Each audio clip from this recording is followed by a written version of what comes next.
Jeg er ikke i tvivl om, at vi med det, som der bliver taget hul på i dag, og den mulighed, som at EcoGrid åbner for at udrulle det, som vi alle sammen har snakket om, nemlig en ordentlig forbindelse til Bornholmerne, at det er noget af det, som er med til at bringe øen videre i den udvikling, at den skal have, og måske endda være med til at vinde den udvikling, vi har set de sidste år.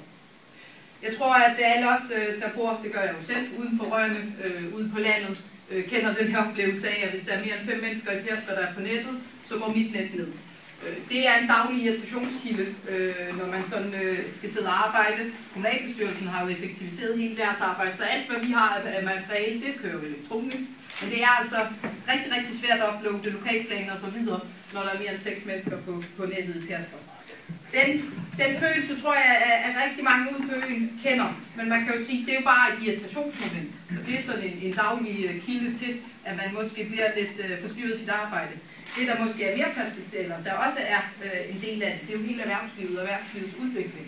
Vi har jo mange år talt om fjernarbejdspladser her på øen og så videre, men det nytter jo ikke at tale om fjernarbejdspladser, når man som forleden dag viste jo TV2 Bornholm et indslag med et reklamebureau her på øen. Når de tager op til flere timer og sender en fil til København til kunderne, så er det altså svært at lave fjernarbejdspladser. Så der er ingen tvivl i mit sind om, at hvis at det her kan lykkes, og den her udrulning, hvis vi kan få lykkes med at få den helt i hus til hele øen, så åbner det nogle perspektiver for erhvervsudvikling.